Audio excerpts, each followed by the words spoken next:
Muy bien, buenos días. Empezamos la sesión de mañana del Festival Internacional de Poesía de Granada, que empezamos ya la tercera de la jornada. La gente se va a ir incorporando progresivamente a lo largo de la mañana porque clases, estamos a final de curso y es complicado poder sacar un hueco para disfrutar de la poesía. Pero no obstante, todo el mundo lo está sacando con tiempo, con creces y con mucha generosidad. Empezamos la sesión de la mañana, como decía, con tres poetas que teníamos muchísimo interés en tener en el Festival Internacional de Poesía de Granada este año. De hecho, yo he sido quien personalmente los ha invitado a los tres en este caso, porque me apetecía mucho que pudieran tener voz y que creo que hasta el momento no habían venido. Será la primera de muchas, espero. Espero que disfrutéis de la sesión y que sea, como digo, la primera de muchas veces que nos visitéis. En cuanto tengáis, como decíamos antes, obra nueva, pues esta es vuestra casa. Y sobre todo esta era un poco una toma de contacto, que conozcáis el festival, que conozcáis cómo funciona y que sepáis de nuestro aprecio y de nuestro interés por la obra que venís desarrollando los tres. Voy a presentaros por orden de cómo estáis sentados. Marta López Vilar es una autora madrileña, traductora, profesora universitaria, escritora en el más amplio sentido de la palabra, porque además es una crítica que acaba de hacer un trabajo impecable en una obra clave como es Translúcida, de la cual ahora os hablaré. Ha participado activamente en diferentes eventos culturales y literarios como el reparto de los premios Cervantes, ha trabajado como crítica literaria y comentarista de radio en la cadena SER, es también doctora en literatura por la Universidad Autónoma de Madrid, antes lo comentábamos, con una tesis sobre la mística y el simbolismo en Carles Riba. Tiene el premio Blas de Otero por De sombra y sombrero olvidado, el premio Arte Joven de Poesía de la Comunidad de Madrid por La palabra esperada. Creo que, además, como traductora de literatura catalana, ha realizado diferentes traducciones, antes lo comentábamos, Elegía de Vierville de Carles Riba. En fin, es una persona que ha trabajado mucho. También ha hecho antologías que resultan esenciales, como La voz y la escritura, Hilanderas, Los jueves poéticos, En legítima defensa, y esta última de la que os hablo, Translúcidas, que es una antología sobre poetas que no han tenido el reconocimiento que yo creo que deben y que era necesario visibilizar. El papel de Barleby aquí ha sido esencial, esta editorial madrileña de tanto prestigio, tan consolidada en los últimos años, para dar voz también a figuras tan relevantes. Ha realizado diferentes estancias internacionales, en fin, es una persona con un currículum tan vasto que es muy difícil resumir en tan poco espacio, pero sí queríamos disfrutar de su presencia en el Festival Internacional de Poesía. Los voy a presentar todos de golpe para que vayan tomando la palabra a ellos y no interrumpir el hecho poético en sí mismo, que al final es lo único importante. José María García Linares, si hay que presentar a un amigo muy complicado, José María. José María García Linares es amigo mío desde hace 19 años, y exactamente 19 años. Es licenciado en Filología Hispánica por la Universidad de Granada, doctor en Didáctica de la Lengua y la Literatura, máster en Literatura en la Era Digital por la Universidad de Barcelona, profesor de secundaria, ha colaborado en diferentes medios, forma parte del Consejo de Redacción de multitud de revistas, entre ellas Entre Ríos, Revista de Arte y Letras, Letra Clara, Elvira, Extramuros. Es autor de poemarios estupendos como Oposiciones a Desencuentro, Neverland, A mí me fascina Muro, que fue accesí del Premio Ciudad de Melilla. Luego vino Novela Negra, publicado en Devenir. Una trayectoria también igualmente consolidada, o sea que era necesario que ya estuviera aquí. Y Nilton Santiago, pues para mí su poesía ha sido un brillante descubrimiento y un deslumbramiento. Desde que obtuvo el premio Casa de América, a mí me tiene entusiasmada. Nació en Lima,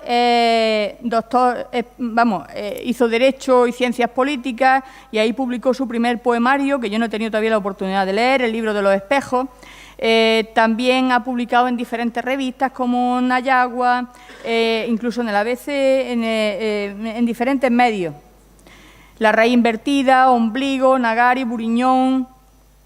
Bueno, es que es un hombre muy polifacético y muy versátil. En 2012 consigue el Premio de Poesía Joven José Hierro con su libro La oscuridad de los gatos, Era nuestra oscuridad, y en 2014 el Premio Tiflos por El equipaje del ángel.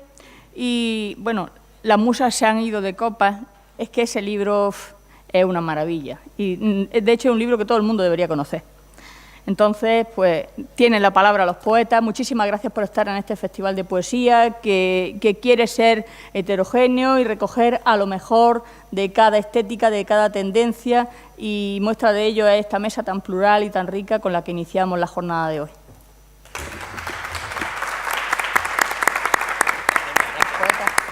Gracias. Empieza Marta. ¿Sí? Sí, basta bajarlo. Bien, sí, se escucha bien. Bueno, buenos días. En primer lugar, agradecer a todos vosotros, trataré de tú y de vosotros, la asistencia. Sé que son horas tempranas y que para escuchar poesía puede resultar un poco duro, pero bueno, para mí decir que, aunque pueda sonar atópico, es un placer estar aquí, sobre todo por algo que a lo mejor Remé no sabía, y es la ligada emocionalmente que estoy a Granada desde que nací. Toda mi familia materna es de Úbeda de Jaén, a 120 kilómetros de aquí, y aquí he venido muchísimas veces y es una ciudad, desde luego, en la que me siento tremendamente ligada. Entonces, pues para mí venir a leer poesía aquí es como una especie de sueño, ¿no? También me ha encantado poder conocerte personalmente, tenía muy buenas referencias de ti a través de gente en común y por eso pues doblemente agradecida, y también muy feliz por poder compartir mesa con estos dos grandes poetas. Y desde luego nunca pensé que un día como hoy, 17 de mayo de 2017, que suena tan musical, fuera un día tan especial para mí, tan bonito. Bueno, como tenemos que leer 4 poemas, ¿no? Yo voy a centrarme en la lectura de mi último poemario. Salió hace unos meses también en la editorial Barleby, titulado En las aguas de octubre. Es un libro que creo que define muy bien más o menos cuál es mi trayectoria poética. Yo estoy muy ligada al mundo mediterráneo, más concretamente al mundo griego. Como decía Aurora Luque, ¿no? Dependo de una droga, dependo de Grecia, pues a mí me pasa más o menos lo mismo. No solamente esa Grecia clásica, mítica, que nos explica también lo que somos ahora, sino también a la Grecia de ahora, ¿no? He tenido la suerte de vivir ahí y de sentir realmente qué es esa luz griega y qué es ese mitos y ese logos que tanto nos explica, ¿no? Este libro de claras referencias helénicas, sobre todo, aunque es una tónica, repito, que me acompaña en toda mi poética, en el libro anterior, en La palabra esperada también, es un viaje iniciático, al fin y al cabo, un viaje muy ligado a esos viajes órficos, ¿no? al Hades, al más allá, al descubrimiento de las cosas, y que yo creo que a lo mejor también está muy fluido por eso, porque el gran cuerpo del libro fue escrito durante la redacción también de mi tesis doctoral, ese momento tan arduo, y que trabajé el tema de la mística, y Riva, que era un gran helenista, pues bueno, era inevitable que a través de determinadas lecturas de esas tablillas órficas, pues yo me sintiera como muy cercana. El primer poema que leeré se titula Eleusis, que hace referencia a esa ciudad maravillosa muy cerca de Atenas, está a unos escasos 20-25 kilómetros, y que yo siempre recomiendo que la gente visite, aunque casi nadie lo hace, ¿no? Es una ciudad que está siempre fuera de las guías turísticas, ¿no? La gente llega a Atenas, se da una vuelta por el Partenón, se coge su crucero y se va a Santorini. Sí. Pero Grecia es mucho más que eso. Así que en un autobús de línea desde Atenas podéis coger un autobús y llegar a ese lugar tan extraño, ahora muy devastado por la crisis. Es un lugar con muchas empresas de astilleros y ahora pues Grecia todo el mundo sabe cómo está. Pero en medio de esa desolación tan absoluta, de esa ruina, se encuentra el yacimiento de Eleusis, donde los antiguos griegos, al menos una vez en su vida, tenían que peregrinar desde Atenas, desde el cementerio del Kieramikos, a través del Ayeroso II, de la vía sagrada, hasta Eleusis, para entrar en contacto con la Core, con Perséfone, ese mito tan hermoso, por otro lado, que explica el nacimiento de las estaciones del año y también el conocimiento de esa muchacha que está en el más allá, 6 meses sí y 6 meses no. El poema se titula Eleusis. Huye de aquí la luz. La acerco a mis labios como una ofrenda antigua para que me devuelva el mundo y su tibia impiedad. Es una libación que a ningún dios se ofrecerá hermosa ni secreta. No sabrá dulce a la tierra, tampoco a sus raíces. El silencio trae en sus manos el rancio licor de lo que muere y unge mis labios con un vacío impuro. Es lo que queda de un dios a lo que sabe mi boca.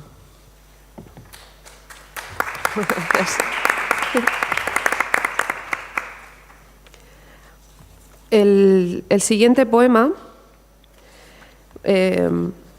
está basado en hechos reales, como las películas de Antena 3. Bueno, el siguiente poema, para desligarme un poco de ese tema clásico, aunque el tema clásico siempre está ahí, sobre todo ese concepto de lo iniciático, se titula Indemne y fue escrito en una isla griega en concreto, nada turística para los extranjeros, para los griegos evidentemente sí, que es la isla de Esquiazos, una isla bellísima cerca de la península del Pilio, una isla llena de vegetación. Yo además que vengo de la meseta madrileña, que eso es la nada en general, ¿no? Los campos ahí yermos de nada, y claro, ahí estar en la orilla del mar con toda la vegetación detrás, la verdad es impresionante la isla, ¿no? Y esto ocurrió, estaba tumbada a la orilla del mar. Me quedé como dormida, solamente escuchaba el ruido del viento entre los árboles y de repente me desperté y me fijé que en la orilla había trozos de algas, trozos de junco, de hojas de los árboles, y de repente surgió este poema que habla de las cosas que se acaban, incluido nosotros mismos, ¿no? Y quizá ese enfrentarse a ese final de una manera, no sé, quizá estoica y muy tranquila. Dice así, Indemne. Descanso tendida a la orilla del mar. La luz parece no cambiar nunca. Atraviesa el viento apenas sin moverse. Su mano ligera, descarnada, se agarra al frío erizado de mi piel. Nace en mi cuerpo la vida y permanece. Miro, sin embargo, lo que queda al retirarse cada ola. Pequeñas conchas rotas, algas frágiles, un trozo de junco partido y seco, presencias de que algo ha terminado. Alguna vez seré simplemente eso, me digo. Cierro los ojos.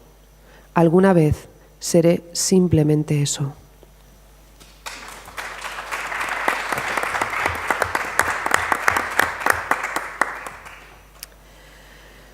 El siguiente poema, el tercer poema, es el último que leeré en Las aguas de octubre. Después leeré un poema inédito del libro que estoy creando ahora.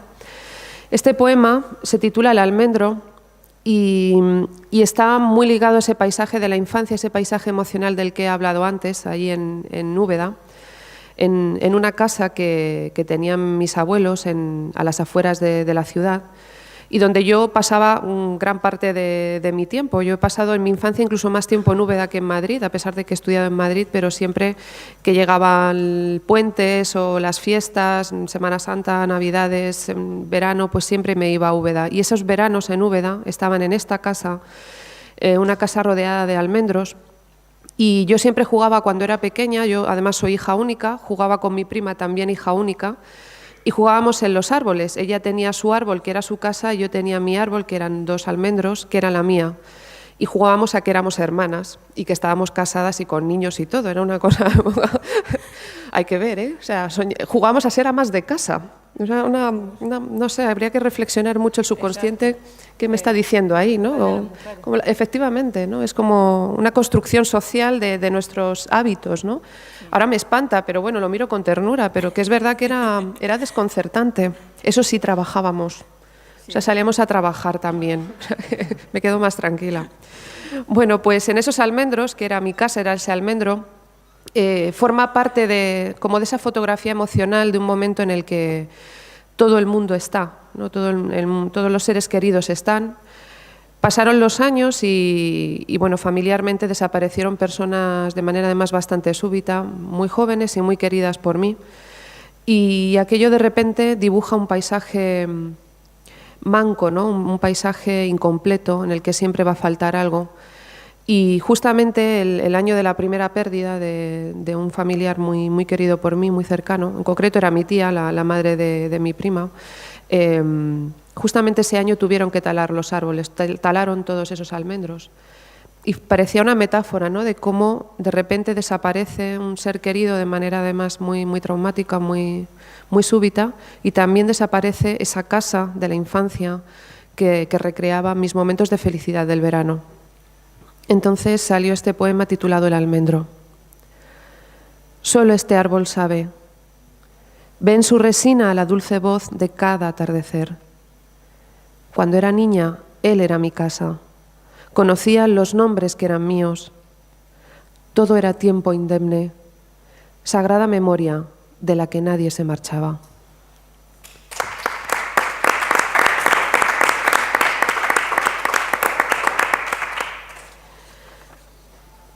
Y el último poema que leeré es de un libro que está en marcha, un libro aparentemente de manera estética muy diferente, es pues prosa poética además, es la primera vez que escribo de esta manera, pero tenía una especie de necesidad emocional de escribir de esta manera. Un libro cuya génesis está en un paisaje que viví durante un tiempo determinado. Yo viví durante un tiempo en Hungría. Claro, yo tan mediterránea, imaginaos, ¿no?, ahí metida en la gran llanura húngara. No estuve en Budapest, estuve en una ciudad al este del país, en la gran llanura, donde mi paisaje era única y exclusivamente nieve y nada, ¿no?, porque no había, es una llanura, evidentemente, pues no había ni árboles prácticamente ni nada. Esta ciudad fue especialmente dura, no solamente climatológicamente hablando, una ciudad muy cerrada, muy férrea, muy conservadora, con muchas fobias además, en fin, bueno, todo el mundo sabe cómo está ahora mismo el gobierno húngaro, ¿no?, y cómo funciona todo. Pues eso era, ese pensamiento de ese gobierno húngaro recluido en una ciudad relativamente pequeña, pues fue bastante duro, una ciudad además que culturalmente no ofrecía nada. Y además con el aislamiento lingüístico, ¿no? Luego aprendí un poco de húngaro, pero hasta entonces pues todo era el silencio. Entonces yo recuerdo que algunos de mis domingos, cuando el tiempo lo permitía, me marchaba a un pequeño bosque que está a las afueras de la ciudad, que se llama el Nagyerdő, que es el gran bosque en húngaro, que no era tan grande, era pequeñito, pero bueno, me escapaba allí para leer y me di cuenta de que ese era mi paisaje emocional en ese momento. De esa luz griega, de ese mar helénico, pasé a la nieve, a deshojarse de los árboles y verme reflejada en esa soledad tan absoluta que sentía, esa desposesión absoluta, ese silencio en ese devenir del bosque. Era mi única compañía, ¿no?, los animales del bosque, los insectos, los helechos y bueno, de esa experiencia, un tanto también iniciática, al fin y al cabo, voy a leeros el último poema hasta ahora que tengo escrito, que se titula El pequeño pájaro, y es de los menos tristes, así que, bueno, para no acabar tan mal. El pequeño pájaro. Era primavera. Miraba los árboles devorando el sol, después de la tormenta. Abría mis ojos para ser esa luz perdida, para recordar que muy lejos las flores eran pronunciadas, muy lejos, por un instante. Y por un instante un pequeño pájaro cayó a mis pies, cayó de su nido, temblaba y no podía volar. Creo que aún no sabía. Lo cogí entre mis manos, le di calor, le pregunté si venía del lugar donde las flores se pronuncian. Lo acerqué a mi cara, pequeño cuerpo como el mimbre y la lluvia. Le dije que ese sol que yo miraba podría curarlo. Aquel temblor fue igual que la ternura, por un instante. Muchas gracias.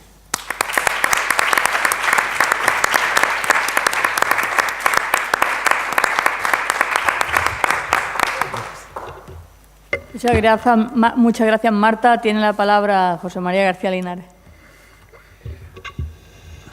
Hola, buenos días. Pues yo también quiero comenzar agradeciendo a Remedios Sánchez, como se la conoce aquí, pero a mi Reme, de tanto tiempo y de tantos momentos en el Colegio Mayor, pues que me haya invitado, que se haya acordado de mí. Y cuando Reme llama, yo vengo. Es como una especie de canción de Chenoa, pero en los tiempos más contemporáneos, ¿no? Mucho más, quizás más intelectualoide. Bueno, yo vengo de Tenerife, pero soy melillense de nacimiento. Mi familia sigue viviendo allí y hay una parte importante de la obra que llevo realizada hasta este momento que está muy centrada en la realidad social y política que se vive en esa zona. Con la elección del último presidente de Estados Unidos hemos estado oyendo, antes de ser elegido y después, ese maldito muro que quiere levantar entre México. Nos hemos todos indignados en la prensa y muy poca gente se da cuenta de que nosotros aquí en España ya tenemos uno que es terrible. Es mucho peor que el de México porque el de México va a impedir que el que está en México vea lo que hay detrás. Pero el que está en Melilla y el que está en Ceuta es espantoso porque es una verja. Y entonces, mientras el inmigrante o la inmigrante intenta saltarlo, está viendo cuál es la realidad que le espera detrás. Y si no lo consigue, también es mucho peor porque sabe lo que se pierde. En esa línea va el primero de los poemas que voy a leer, que se titula El sueño del funambulista. Con el tiempo pisando tus talones y quemando el porvenir en tu rostro lo soñado. El equilibrio es una duna ardiente empujada por los vientos de la historia, donde se hunden las pisadas, los recuerdos de familia. El equilibrio es un acorde, el frágil filamento de una música que cuenta la humildad de los orígenes, el esfuerzo por sacar la boca y tomar aire. Dicen que la tierra prometida es azul y fresca como el agua, que es posible levantarse con el miedo derrotado, sin las sombras de la sangre lamiéndole el cogote a la mañana. Otros ya cruzaron el desierto con su Dios a las espaldas, con profetas que encontraban el camino entre las aguas para huir de la opresión y de la guerra. Pero los viejos dioses viven en el norte, se han comprado un nuevo paraíso con domótica, remojan sus traseros en Chanel y Moët Chandon, multiplican el caviar y le embadurnan a las vírgenes los pechos, y están demasiado entretenidos como para hacerle caso a un libro antiguo, a un pueblo pobre, a un hombre solo. Mientras se cuece y se derrama la vida por tu rostro, vislumbras gota a gota un tiempo acuoso, repleto de todo lo que sueñas cada noche. La brisa que levanta el beso de tu madre, la brisa que levanta la risa de tu hija, la brisa que levanta el viento libre. Y entre brisa y risa, viento y beso, parece aligerarse el peso de la sed, el propio peso de la vida derramada. Y así, cuando te acercas al alambre, tras huir durante meses de tus propias huellas, el miedo es un recuerdo que no duele, hecho callo, hecho coraza, sino que impulsa tu coraje y dignifica el desvarío de la espalda achicharrada, de los ojos secos, de la memoria enferma de tristeza. Es noche cerrada, estás encima del alambre, hueles el mar, hueles la brisa. El equilibrio es una pierna ensangrentada, piel hecha jirones, la risa de la hija, el viento libre, agarrado entre dos mundos, en el dolor y en el orgullo, el beso de la madre.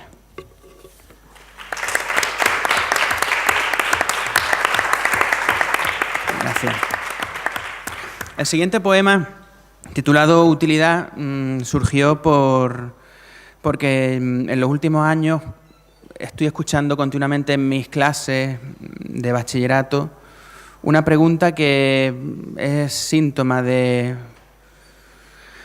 cómo la ideología neoliberal ha entrado de lleno en la cabeza de los jóvenes, tristemente, y ya no se pregunta el porqué de las cosas, sino el para qué de las cosas.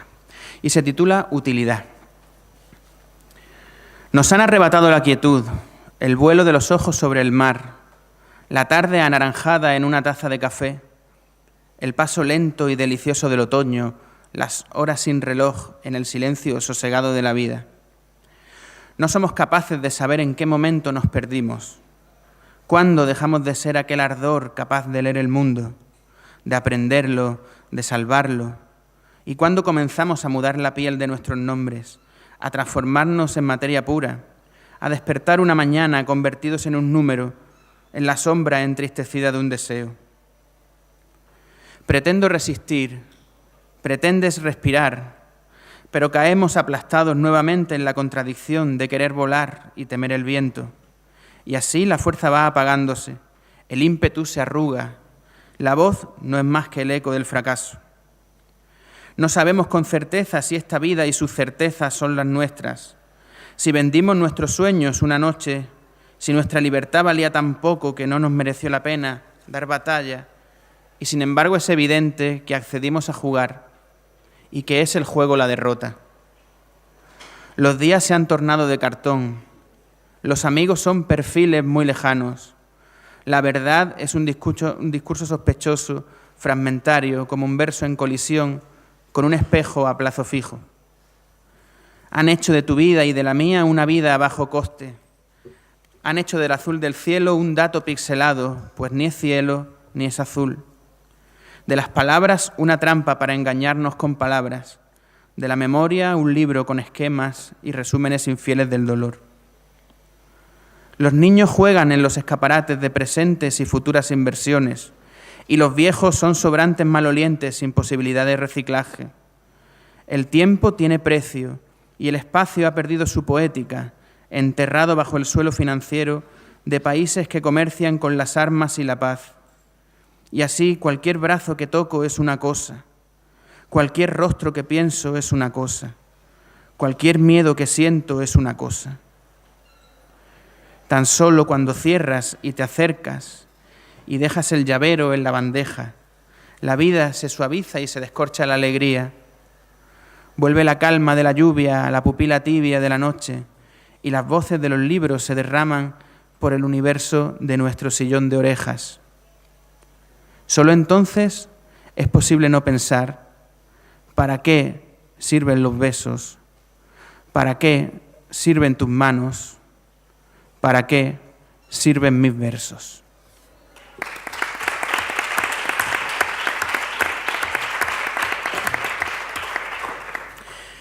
Bueno, el siguiente poema también está muy relacionado con los movimientos migratorios, a partir de aquella imagen, ¿no?, horrorosa de aquel niño flotando boca abajo, que ya casi se nos ha olvidado, pero que sigue flotando en las pesadillas de muchos de los que no soportamos ver el sufrimiento de la gente cuando tiene que ir de un sitio a otro porque no le queda más remedio.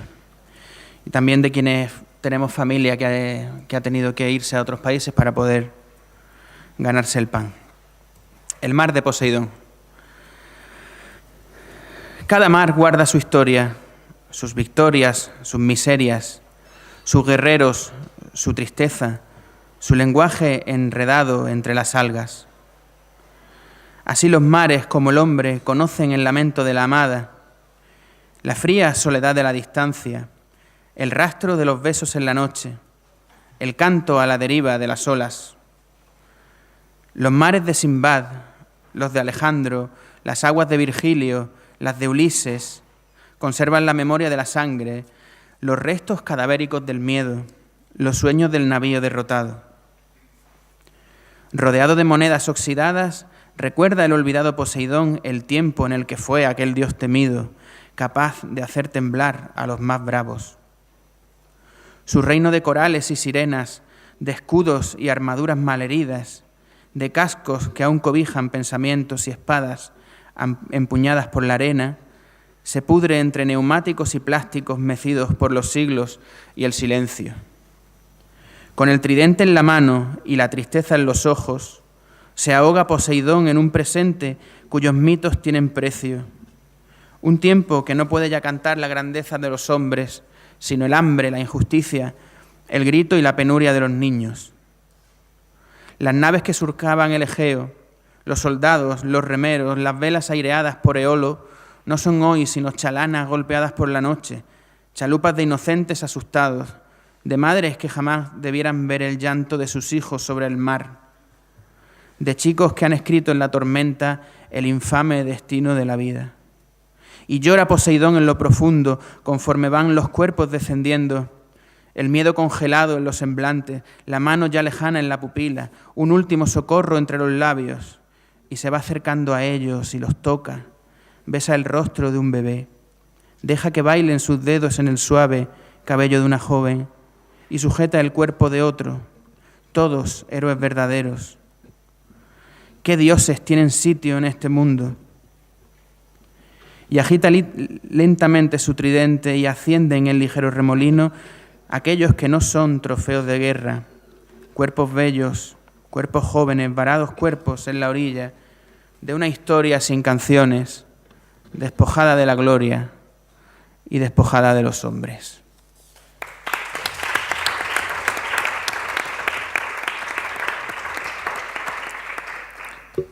Y ya termino con un poema también sobre fantasmas. El otro día las poetas que estuvieron recitando aquí, Alicia, Aza entre ellas, hablaron de lo importante de la presencia de aquellos que ya no están con nosotros, que se convierten en nuestros fantasmas que nos acompañan, que nos siguen queriendo, y me acordé de que también yo traía seleccionado un poema de estas características. Con ello me despido. La casa encantada. Celeste en la fachada, como si el mar de mis 10 años se hubiese zambullido en estas piedras, hinchado de verano y alegría. Así el rostro de la casa en que vivimos. Cargado de geranios el balcón, de lirios el zaguán y el comedor de rosas, helechos y begonias en los patios, orquídeas y violetas en la sala. La vida se marchita, sí, pero florece a cada rato de la misma forma que tus manos son capaces de abonar mis sombras, para que brote aturquesado este amor de olas y viento. Dicen que las casas encantadas son muy tristes, que las energías negativas minan de terrores sus cimientos, que se oyen voces quejumbrosas y las sillas van de un lado para otro. Quizás en otras casas, quizás en otros miedos. Mis fantasmas siempre son muy educados, transitan en silencio los pasillos, tienen sus rutinas, sus espacios y sus tiempos. Uno de ellos cose la mañana con ovillos transparentes en noches de luna llena y recorta en ocasiones siluetas de muñecas olvidadas, vestidas con un traje hecho de nubes. A veces pinta la nostalgia con los óleos sempiternos de la ausencia. Sentado en el sillón, otra presencia indaga los secretos de la vida. Su etérea biblioteca ocupa con sus sueños mi escritorio. Prefiere en el otoño hallar una vacuna contra el frío y ayudar en primavera a dar a luz a las luciérnagas, sanar el pétreo desaliento cotidiano con un antídoto de ardor y mariposas. De azúcar y vainilla es la quietud de otro de los fantasmas, el que habita en la templanza de la tarde anaranjada. Su más allá de harina y de canela, sus ángeles de hojaldre, sus santos de merengue y hierbabuena, libando los almíbares del tiempo.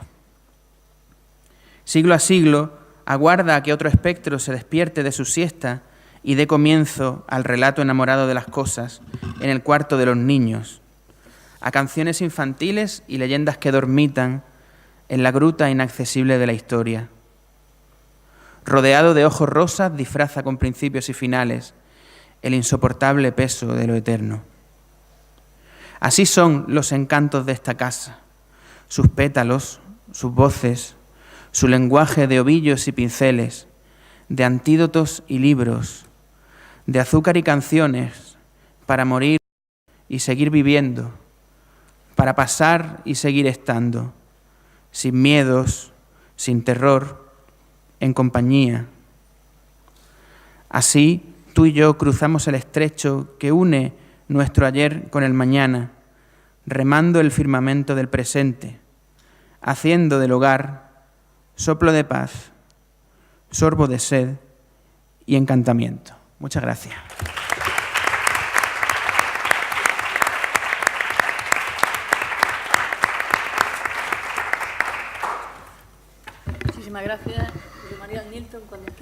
Sí, bueno, ya que no vamos muy bien de tiempo, trataré de ser breve porque yo cuando hablo también me enrollo muchísimo. Gracias al festival y a Remedios por haberme invitado. La verdad es que hacen una bella labor de difundir, promover esta forma que es estar en el mundo, que es la poesía. Así que, bueno, directamente os leeré un par de poemas, de hecho que es muy pronto, y también muchas gracias a todos vosotros por estar aquí. Igual necesitamos un café, así que os leeré un poema que habla sobre cafés. Igualmente, si alguien quiere ir a desayunar y venir, podéis, porque el poema es bastante largo. Hemos ido a cenar con Ainhoa y Bruno y me dicen que puede que no nos entendamos por el idioma. Freud decía que existen dos maneras de ser feliz en esta vida. Una es hacerse el idiota y la otra es serlo. Yo ciertamente he sido feliz de las dos maneras y también entre tus pecas revueltas. Bruno llamaría este comienzo de poema un patético discurso del amor soluble, digno de publicarse en el catálogo de una peluquería para cuerpoespines. Estoy de acuerdo con él, así que ahora os hablaré de los niños que juegan al fútbol con los restos de las bombas no detonadas caídas en la escuela de Al-Bahrain de Gaza. O mejor aún, hablemos de esta camarera que tiene la sonrisa llena de mariposas y a la que le acabo de susurrar al oído si sabía que si le quitas los bigotes a un gato puede perder el equilibrio y caer al suelo. Acaba de llegar el otoño huyendo de las noticias que llenan de sal las lágrimas de los peces. Bruno no está de acuerdo con que debamos hablar más de los peces, ni con las multas que nos ponen las estrellas por aparcar en doble fila frente al corazón de una chica como tú. Pero da igual. Si por alguna razón el sol dejara de emitir luz en la Tierra, tardaríamos 8 minutos en darnos cuenta. Así que aprovecho estos 7 minutos para decirte que golpearte la cabeza contra la pared consume 150 calorías por hora, amigo mío, o para contarte que Gina y yo hemos vuelto a hablar por teléfono para nada. El idioma. El idioma puede ser un problema, dice Ainhoa, pero sí, hasta los delfines y las ballenas entienden cuando rajan a tope de los buceadores. Si hasta aquel pez que vive en el fondo del mar y que tiene los dientes tan grandes que no puede cerrar la boca, puede entender por qué suben las mareas y las tasas universitarias cada nuevo curso cuando lee el periódico. Pero entonces recuerdo aquella mañana en la que te pregunté, ¿yo te gusto? Y tú sonriendo me preguntaste si eso significaba if I like you o if you like me, mientras las auroras boreales se hacían un sitio entre tu mirada y el amanecer. Bruno dice que un gramo de oro se puede expandir hasta 20 kilómetros y que te deje bajo la puerta una moneda de curso legal entre tu cama y mis sábanas. También dice que me deje de paridas y que ponga toda la carne de este poema en el asador. Entonces pido otro café, porque ya no puedo más con esta somnolencia que me da mirar cara a cara las estrellas en el fondo de esta copa. Y de pronto dices que 100 tazas de café tomadas en un lapso de 4 horas técnicamente pueden causar la muerte. Y pienso que yo ya me he tomado 99 y me quedan 60 segundos para que empiece a decir algo en este poema. Así que miro por la ventana para ver a aquel hombre que vende mecheros como si su corazón fuera una gran bombona de butano. Y también tú lo miras fijamente hasta que te das cuenta que ya sabes hablar con los pájaros. Y de pronto eres tú el pájaro, Bruno, y las plumas de miel que caen de otro pájaro es el único lenguaje que entiendo cuando pienso en la innombrable de Gina. Este poema es como el fondo del mar herido por el vientre de los peces que acuden solitarios a morir en el fondo de tu corazón. Pero me equivoco, la vida es demasiado abstracta para hablar de ella en un poema cuando no puedes dormir y de pronto te despiertas y apagas el televisor o lo arrojas por la ventana y recoges los restos de lo que queda de ti para llegar a la cocina y hacerte otro café. Y de pronto te das cuenta de que el amor es otra mentira de las estrellas y también el café y el agua y la nevera llena de anotaciones y errores y caricias descongeladas y plumas de todas las almohadas donde has depositado tus sueños y también las tostadas con miel son mentira y la naranja, que es solo una naranja cuando la partes por la mitad, como tu corazón. Desayunas de pie con el sonido del telediario de fondo. bombardeos indiscriminados contra poblaciones enteras de osos hormigueros, vacunas que no son desarrolladas por la presión de las farmacéuticas, varias cuentas bancarias ocultas dentro de una caracola de mar. Y de pronto apagas el televisor y vas al metro y empiezas a leer y te das cuenta de que hace años que lees el mismo poema escrito por la lluvia y que también las lágrimas de los gatos son materia poética, la soledad de la misma chica que ves cada mañana con las cotillas de cristal y los labios rojos como las altas nubes donde se hornean los sueños de Dios. Y de pronto llegas al trabajo, desorientado como el caballo en el ajedrez, y en un bostezo vuelves a casa con la mirada asustada y te das cuenta de que has olvidado el lenguaje de los pájaros. Entonces pienso que soy como aquellos peces que no se aburren en las peceras, porque su memoria tan solo dura 2 minutos, y es como si volvieran a nacer una y otra vez, hasta olvidar su corazón. Y es entonces cuando me muero de ganas de tomarme la taza de café número 100 en 4 horas. Gracias.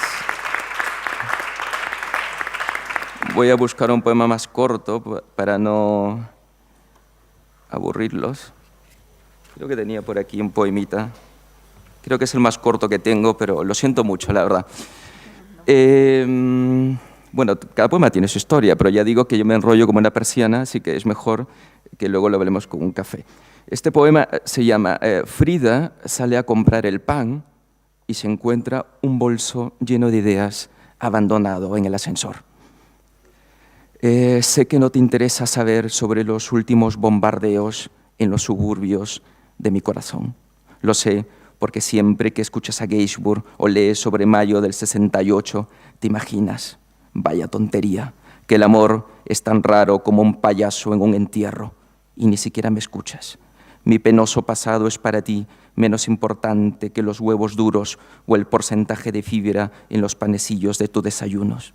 Igualmente, Frida, sé que conoces bien los establos llenos de niños pobres de los que hablan en el telediario, aunque te interesen bien poco las promesas dichas antes de los primeros besos, que quizás son para ti como una baranja de naipes trucada. No te lo he dicho, pero esto de ser vegetariana y agnóstica compensa todo lo de carnívoro y divino de tus labios cuando me hablas de tus clases de yoga o de la arena que contienen tus lechugas orgánicas. Tienes razón, las lágrimas se las lleva el viento y tener una ideología política es igual que creer que los cernícalos creen en los ángeles. Pero da igual, me tienes pillado desde que supe que el cielo tenía una habitación con jacuzzi reservada para ti. Dejemos mejor a los milagros como tema poético y también las 500 maldiciones de los hermanos Castro que impiden a los cubanos follar maquillados y alados como zorzales atrapados en los espejos de los baños públicos. Te interesa muy poco todo esto que te cuento, lo sé. Mis lágrimas no pasarían ninguna amnistía fiscal si se tratase de ti. Y ahora pienso que sabes menos de mí que el Vaticano sobre los pájaros franciscanos.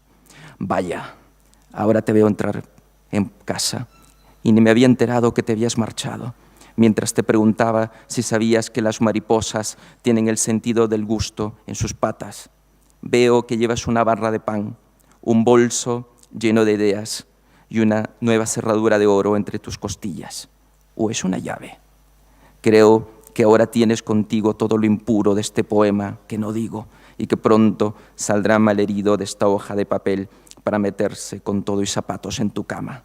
Dejémonos ya de brotes de soja, del tofu y de otras tonterías y vayamos directos a la dieta de la que se alimentan tus sábanas. Y sobre todo, no despertemos antes del mediodía, por favor, que no por mucho madrugar verás a Dios en pijama. Mi último poemita. No, terminamos aquí mejor, Muchísimas gracias a nuestros poetas de la primera mesa. No vamos a hacer ni siquiera receso para cumplir los tiempos porque también queríamos que ustedes estuvieran aquí.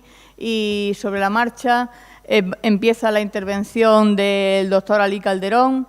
Un par de minutillos simplemente para cambiar el agua y todo esto, e interviene el doctor Ali Calderón. Muchísimas gracias por estar.